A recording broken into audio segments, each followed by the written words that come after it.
They will call you. Is your phone number on your website? Right? I don't mean just in the footer. I mean like I can click the word call and it will dial because they're on their phone. You can click on my site and text me. You can email me, right? If they want to arrange a meeting, they'll ask for it. You will be able to ask. Or, as my client the other day I was consulting with, we have a PS in every email he sends, and it says, PS, if you would like to arrange a phone call, click here. It says Calendly or a Zoom, click here. So they can still do that, but it's a PS, so it's not the message. It's always there. And you know what? Some people do it because it's there, but it's the, oh, and by the way, if you want to do this, you can do it here. And that makes it not the main part of it. We're still having a conversation. It's kind of like dating. You walk into the bar, see someone attractive and go, ooh, empty stool next to her, okay? And you walk up and you say, excuse me, would you like to get married? I think I skipped a couple of steps here, right? How about, is this seat taken? And she smiles and says, no. Good sign, sit down, right? You take it slow. You have to take it slow because if you're jumping ahead, you're adding friction, and you're saying to them, talk to a salesperson, and they're going away. Again, if you're getting ghosted, if you're not, if it ain't broke, don't fix it. And if it works for Doug, it may not work for Corey. If it works for Corey, it may not work for Doug.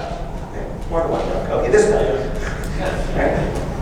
But that's the idea, is not everything that works for someone else is going to work for you, just like you can't copy somebody else's website. Maybe it's working for them, maybe it's not.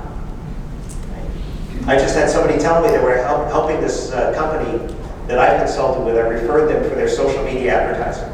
And they said the ads are getting great results, but their website stinks. And not only does their website stink, but the contact form, like if you want to chat with them, you have to give your name and your phone number. Well, that's scaring people away. It's like, I just want to chat. Chat's kind of anonymous, like not anonymous, but kind of anonymous, but it's arm's length.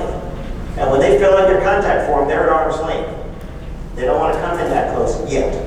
Not saying they won't, they just don't want to do it yet. Number 3, you created a dead end. A dead end ends the conversation. The conversation, by the way, that who started? They did.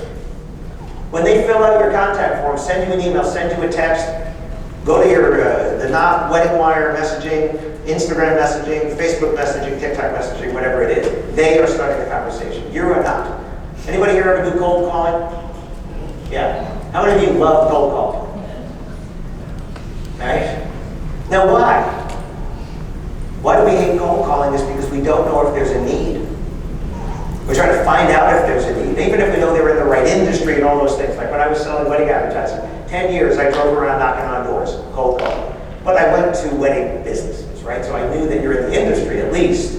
I wasn't going to the pet groomer, but I didn't know if there was an interest. Or if you made an inquiry, okay, well, there you go.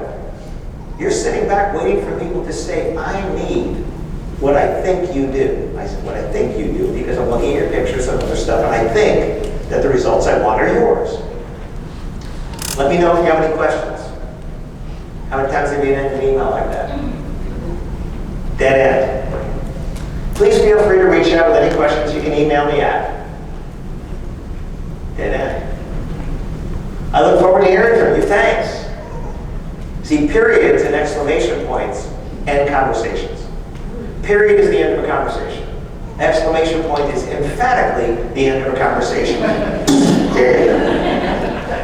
That's it. Call, email, or text anytime. Thanks.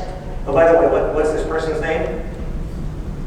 DJs, come on. What is it? Jenny. 86753. Come on, DJs, you got it. You got it. There you go. If the next step that they're supposed to take is ambiguous, nothing happens. Because they don't know what they're supposed to do. You don't know what they're going to do. If you're asking for them, feel free to let me know if you have any questions. That's ambiguous. When? How? Questions about what? Right? I have a few of these postcards on my table in the back. They're in the break if you want to while you get them there. The next step should be clear, what you expect them to do. It's something that they're willing to do. They can do easily, You don't want to ask them esoteric things like, what's your vision for the day? A lot of people can't answer that. I have two sons, a financial analyst and a graphic designer. Do their brains work the same way? Not even close. Not even close. You ask my older son, financial analyst, what's your vision for the day? He's not sure what you're asking. Because his mind goes to bullet points and spreadsheets. Right? That's the way his brain works. You ask the graphic designer, he wants to now paint you a picture. Right? But you're not getting an answer right away because they don't know what you mean. What's your vision? It's too ambiguous. Right? We need to be clear on the next steps. Which is why, and you spoke about this, asking questions. I did a podcast about this recently. The person talking isn't learning anything. Everything you're about to say when you're speaking, you already know. You might occasionally phrase something differently and go, "Ooh, that was good." But it came from facts that you already know. I do that all the time. I'll be consulting with a client and we're looking at their website, their marketing, and I'll say, or the emails, and I'll say, "Hey, why don't you say it this way?" And I'll go, "Ooh, that was good. That was good." But it was based upon knowledge I had. I didn't learn anything new there. I just came up with new phrasing. You have to ask a question. The periods and exclamation points end conversations, so we need to ask a question. But is it a high commitment question, like when did you want to come in, or when did you want to have a call, or did you want to do Wednesday or Thursday, Tuesday or Wednesday? Don't ask a question and then keep writing. That would be like us having a conversation. Is it Samuel? Okay, wow. Okay, it works. Thanks for the big name on there, Ron. It's like if I ask Samuel a question, so how many people are you going to have for your wedding? And then I keep talking. He's going to be like, are you going to give me a chance to answer here? Right? But it's the same thing when you write a question at the beginning of a message, and then you keep writing, you've buried the question. You ever have that where you ask somebody 2 or 3 questions, and then they only answer the one at the end? Because we scan, we don't read, we're humans. Right? Don't you open an email and see how long is this before you start reading it? Of course you do. We all do that. You don't want a question that isn't easy to answer. You don't want to ask them more than one question. You don't want to bury your question. So here's an example. Somebody responded to us here. There's Jenny. Hi, Jenny. Thanks for inquiring with us about your upcoming wedding. Did you have any venues in particular you were interested in? This was a caterer. That would be, other than making the question its own paragraph, which I like to do, that would be a perfectly fine response had they stopped there. But they wrote all this. Now if I take away the yellow, where's the question? You see how you bury the question? They asked a perfectly good question and kept talking. Stop when you ask the question. I had these little stress toys made look like safety cones, orange safety cones, that said question mark send. Because when you write the question, read what you wrote. Autocorrect is not your friend. Read what you wrote, right? And that predictive text is not your friend either, right? That's kind of the same thing. My wife and I were heading to Ireland one time, and I texted my son, I thought, and said, Mom and I are going to Ireland. We'll speak to you next week. And when I read it, I was wondering why he hadn't responded, and it said, Kim and I are going to Ireland next week.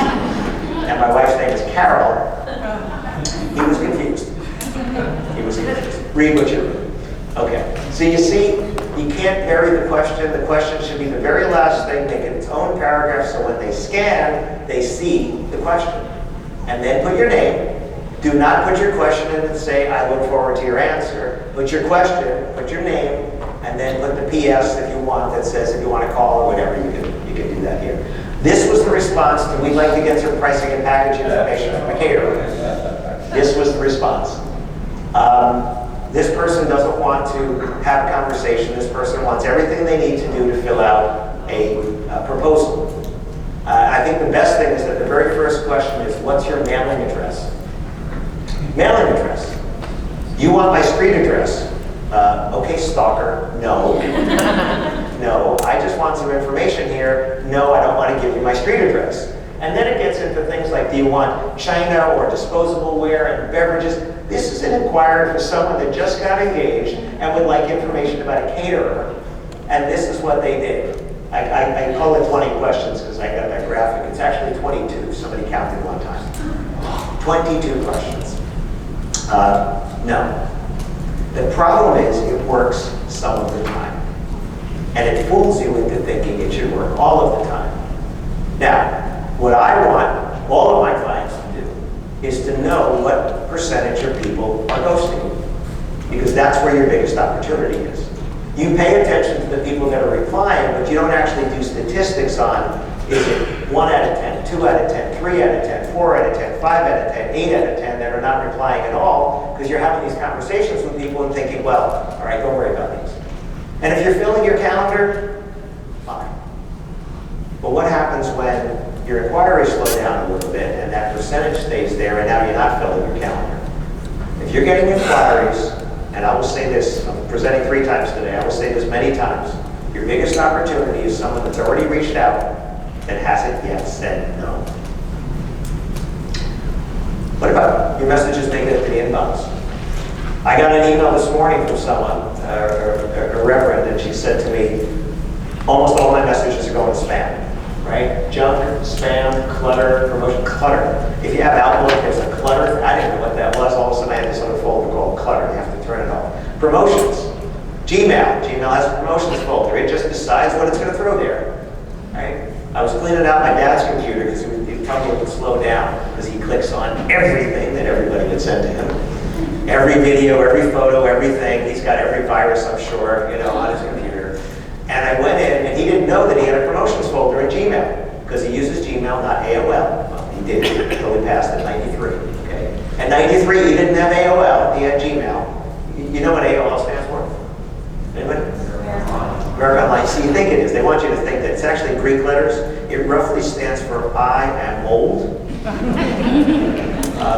But no, he was on Gmail, and his promotions folder had 11,874 messages in it because he didn't know he had it, and he didn't know to clean it out. So I said, great, select all, delete, which deleted the first 50 you could see.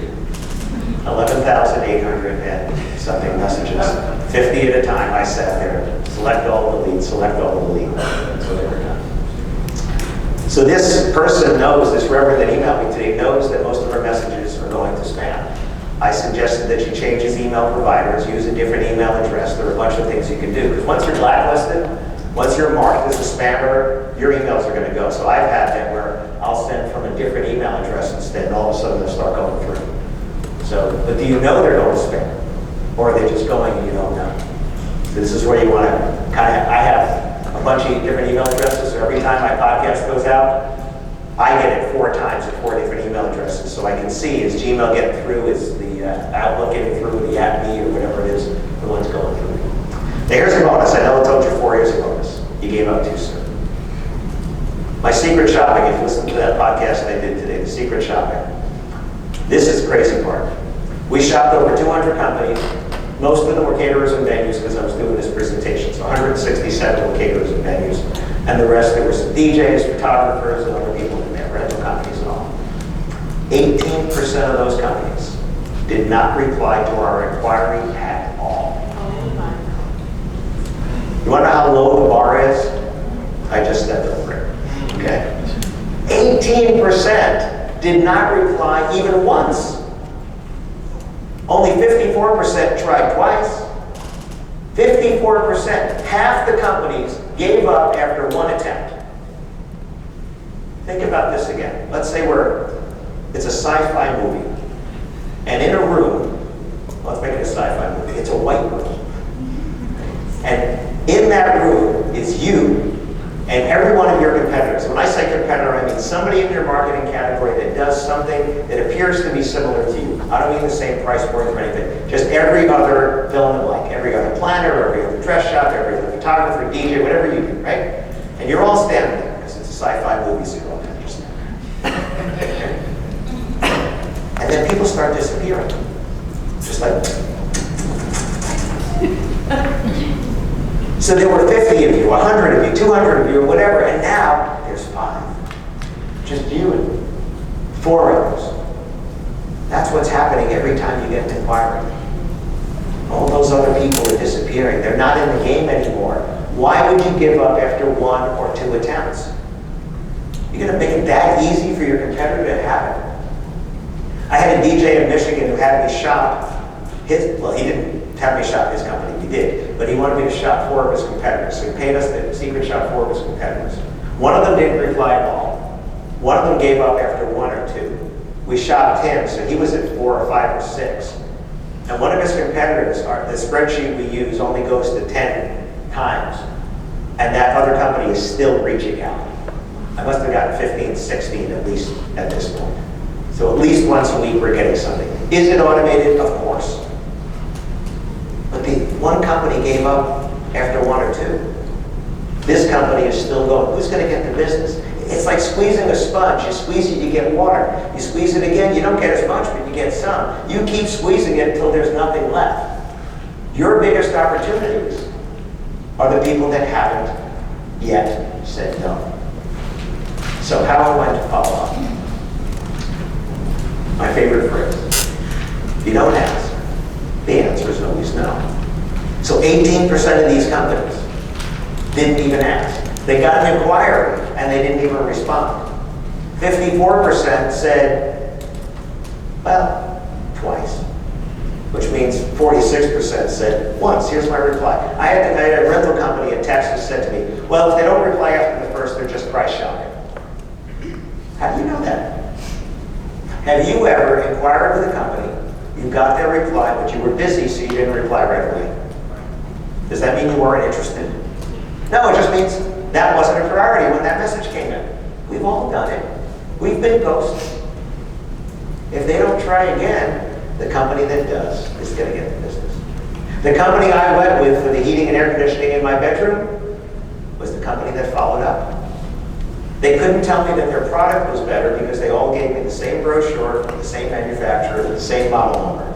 You can't tell me that your Fujitsu, whatever it was, is better than our Fujitsu, whatever it was, because they're all the same model number. But the fact that he followed up, the fact that he answered every text, every email right away, implies to me that their customer service will be better after the sale. Implies that. We don't know that because we haven't made the purchase yet. But do I think that it'll be better? I haven't needed service yet, so I don't know. Do I think it'll be better? Yes. Do I think they'll respond to my phone call or email or whatever? Yes. Why? Because he did. All the other